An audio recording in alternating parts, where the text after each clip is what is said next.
Michel Subor, parlons de ce qui s'était passé au début de votre carrière, avant l'expérience de La Dame de Pique de Léonard Kegel.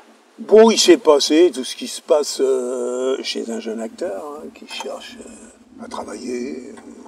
J'ai fait une pièce qui s'appelait Les Séquestrés d'Altona, de Sartre. Ouais. J'ai remplacé Reggiani dedans. Ça a été ma première expérience professionnelle et c'était une sacrée pièce. Avant le cinéma, alors? Avant le cinéma, complètement avant le cinéma. Et cette pièce, elle a été produite au cinéma par Carlo Ponti. Et c'est un acteur allemand qui a été oscarisé à Hollywood, qui a joué le rôle, Maximilian Schell, avec Sophia Loren. Vous avez laissé tomber le théâtre après? Ben après, on m'a pas... Le théâtre, vous savez, c'est un club très privé. C'est plus un club que le cinéma encore, je crois. J'ai tourné Mon pote le gitan. Ouais. Et après, j'ai tourné Le Petit Soldat avec Godard. Et après, Le Petit Soldat, c'était quoi? Je m'en souviens plus. C'était le double film de Kayat, La vie conjugale. C'est ça. Jean-Marc ou La vie conjugale et Françoise ou La vie conjugale. Voilà, et puis bon, ça, le film de Léonard. Alors, Mon pote le gitan, ça vous inspire Mon pote. souvenir ou autre chose? Non, Mon pote le gitan, c'est un type qui s'appelle Gire qui avait fait le film. Et j'ai connu Verrières, qui a fait les paroles de ça, qui était un manouche, je crois. Mon pote le gitan, c'est pas un marrant, une gueule toute noire, des carreaux tout bleus. J'ai tourné avec Richard. Vous vous souvenez de Jean Richard? Bien sûr, ouais. Et puis il y avait de Funès dedans, dis donc. Je jouais le gendre de Funès, le père de Funès. Il avait une idée, Citroën, violette à l'époque. Il avait un petit jardinet, vous savez, le long des ceintures à Paris. Voilà, j'ai connu... et je l'ai rencontré 15 ans après. C'était une énorme star à Paris, sur les Champs-Élysées.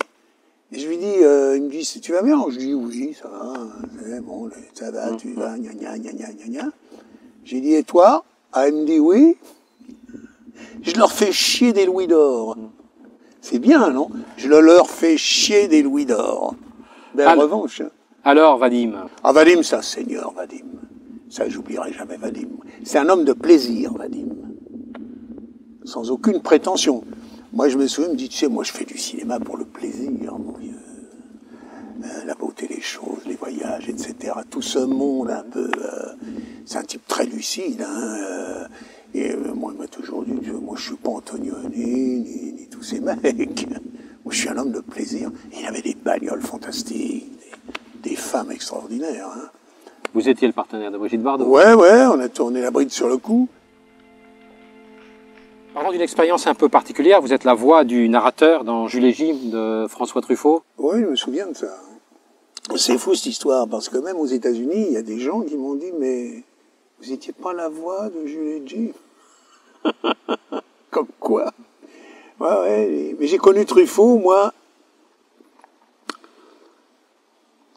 Quand j'ai fait Le Petit Soldat, Godard m'a dit, on va faire des essais, mais c'est juste pour moi, de toute façon, tu fais le film. Je dis, oui, il n'y a pas de problème.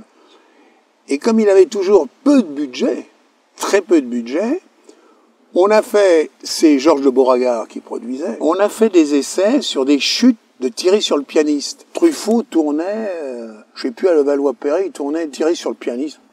Et il n'allait pas jusqu'au bout de la bobine. Alors il restait 15, 20 mètres ou 50 mètres, j'en sais rien. Mais on faisait des essais sur ces bouts qui restaient. Ah, d'accord. C'est comme ça que j'ai connu Truffaut. Et c'est comme ça qu'il m'a appelé un jour pour faire la voix dans Jules et Jim. C'est frustrant de n'être qu'une voix pour un acteur et de ne pas apparaître? Moi, ça m'a pas frustré. D'abord, c'était Truffaut.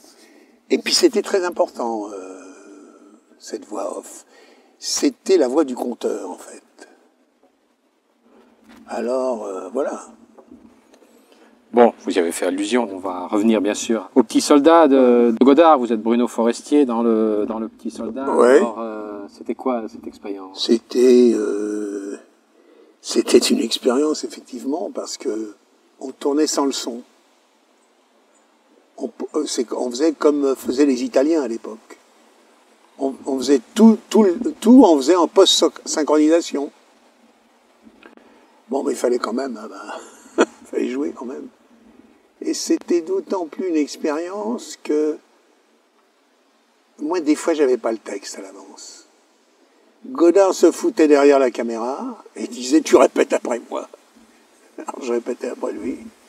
Mais il se trouve que ça, à l'arrivée, ça faisait quelque chose, vous voyez. Ça, j'ai plus jamais eu cette expérience de nouveau. Est-ce que vous pouvez nous raconter l'histoire de ce mot si célèbre qui vient du petit soldat, la photographie, c'est la vérité, et le cinéma? Oui, c'est célèbre. C'est comme si vous disiez la formule de l'eau, c'est H2O. Hein. C'est le H2O c'est le H2O du cinéma. Oui, la photographie, non, qu'est-ce que c'est? Le cinéma, la photographie, c'est la vérité. Et le cinéma, c'est 24 fois la vérité 24 fois la vérité par seconde. Voilà. Pourquoi 24? Parce qu'on a vu que 24 images secondes, ça retransmettait exactement la fluidité de notre naturel. Mais vous vous souvenez de comment c'est sorti, si je peux dire, de la bouche de Godard? Non. Il l'avait préparé? Non, il aimait beaucoup les proverbes, les maximes, etc. Il aimait beaucoup ça. Je suppose qu'à cause du petit soldat, vous deviez être une idole. Oui, enfin pas une idole, non, mais très modestement, hein, un membre icône. Voilà. Une icône. Oui, modestement. Hein. Je ne me prends pas pour Bordeaux, non. Il y a des tas de gens qui se prennent pour Bordeaux dans le cinéma français maintenant. Je ne veux pas citer les noms parce que je suis gentil, mais... Donc juste oh là là, oh là là. Voilà. Bon, icône, moi, oui, j'étais... voilà, c'est un film d'abord qui avait été censuré, interdit de projection. Donc rien que pour ça, il a fait du bruit déjà. Ouais, le film. Bien sûr. Et moi, j'en étais le vecteur, l'acteur titre, comme on dit. Il vous fait dire une chose terrible sur les acteurs, d'ailleurs. Qu'est-ce qu'il me fait dire? Dans le même film. Pour être précis, je ne sais pas, au terme d'un développement assez négatif sur les acteurs, je ne sais pas. Ce ne sont pas des gens libres. Oui, c'est vrai que c'est pas des gens libres. D'abord parce qu'ils pensent combien ils valent, combien ils vont faire l'entrée. Puis est-ce qu'ils plaisent, est-ce qu'ils plaisent pas. C'est chiant d'un certain côté, c'est vrai. Et Kayat, alors, dont on a parlé il y a un petit moment, c'était comment de faire cette chose assez c'était très classique. Qui était un double film de 2 points de vue. Oui, c'était assez singulier. Oui. C'était... L'évolution d'un couple vu par le mari et par la femme. Et par la femme, oui.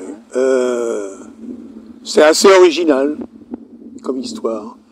Mais Kayat, c'est un homme très sérieux, comme ça, très austère. Et pour tout dire, pas très original. Mais son sujet l'était. Venons-en à la Dame de Pique. Est-ce que vous avez gardé en mémoire les circonstances dans lesquelles vous avez été choisi pour le rôle d'Herman dans ce film? Oh, j'ai pas grand souvenir du moment du choix, ni pourquoi, ni comment. Je connaissais Kegel par les gens des cahiers du cinéma. Il m'a dit, j'aimerais bien que tu fasses le rôle d'Herman dans La Dame de Pique, etc. Je dis oui. Et vous pouvez pas dire non à une histoire pareille, quand même, de toute façon. Vous avez gardé des souvenirs de ce tournage? Je me souviens de Lita Parlot, qui me disait toujours « Ah, vous devriez jouer un pasteur protestant ». Elle me disait ça tous les jours. J'ai demandé un jour à Léonard « Mais pourquoi elle me dit ça tout le temps? C'est un fantasme ou quoi ?» Elle me dit « Non, son mari est un pasteur protestant. » Voilà l'explication. Voilà, Kegel était un homme pointilleux, précis et très soucieux de l'esthétique même. Ah, les décors étaient naturels. On a tourné dans un château lorrain. Et il faisait un froid lorrain dedans, je peux vous dire. C'était très très dur parce que il faisait très froid. Je voudrais évoquer un autre aspect, un peu en marge du film. Vous êtes Michel Subor, né Michel Subotsky. Vos parents étaient russes. Est-ce que, d'une façon ou d'une autre, ça a modifié la nature de votre implication dans le tournage de cette adaptation d'une nouvelle de Pouchkine, un grand de la littérature russe? Inconsciemment, sûrement. Sûrement inconsciemment. Mais c'était pas clair. J'ai pas eu la conscience d'une motivation. Mais probablement que ça a joué. Alors ce film, comment a-t-il été accueilli à sa sortie? Vous souvenez de ça? Il était accueilli, il a eu de bonnes critiques, je crois, comme beaucoup de films d'auteurs qui ont des bonnes critiques. Kegel, c'est un cinéaste, c'est un cinéma d'auteur, c'est un auteur. Hein.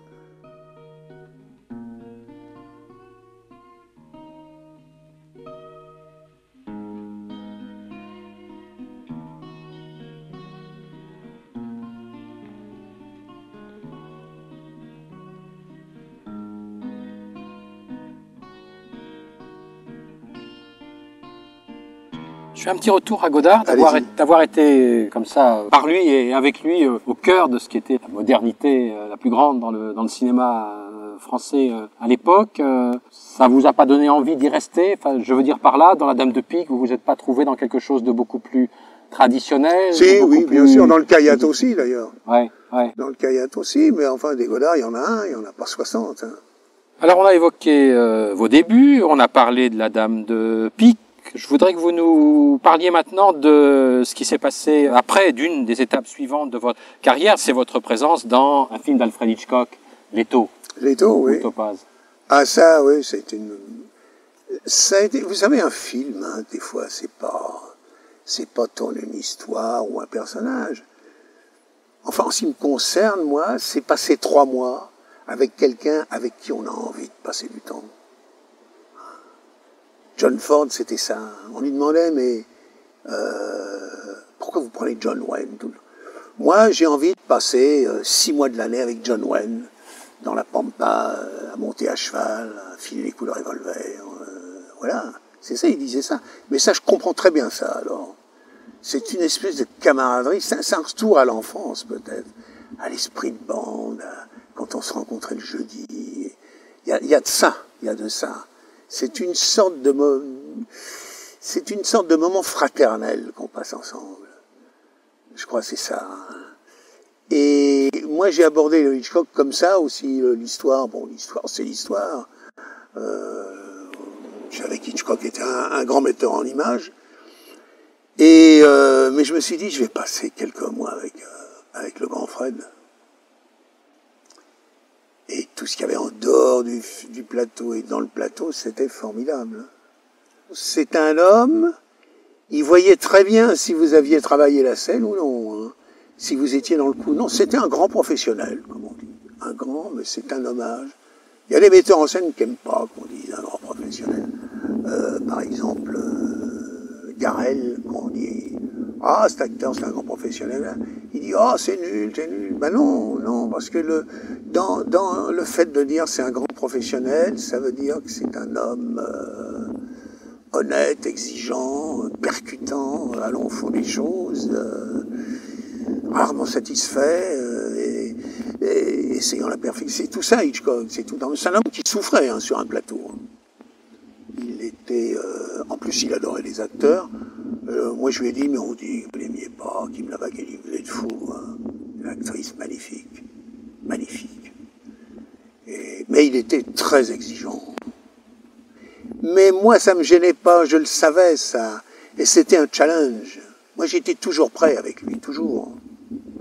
J'étais toujours. Et détendu. Hein? Voilà, j'ai un très, très grand souvenir de cet homme, alors. Ah ouais, un des plus grands souvenirs. Comment vous êtes venu à tourner avec Claire Denis? Ah bah c'est elle cherchait un gars pour tourner un commandant de Légion dans un script qui s'appelait Beau Travail. Beau Travail, ouais. C'est une fan de Godard, Claire Denis. Alors elle a pensé à moi à cause du Petit Soldat.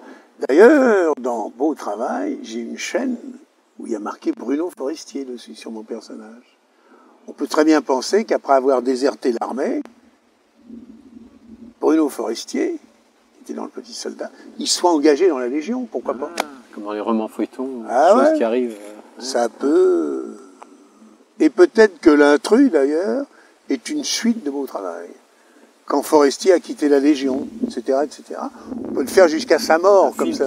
Qui n'en finit pas. Au lieu de faire Rambo 1, Rambo 2, Rambo 3, Rambo 4, on fait Bruno Forestier, 1, 2, 3, 4, jusqu'à sa mort.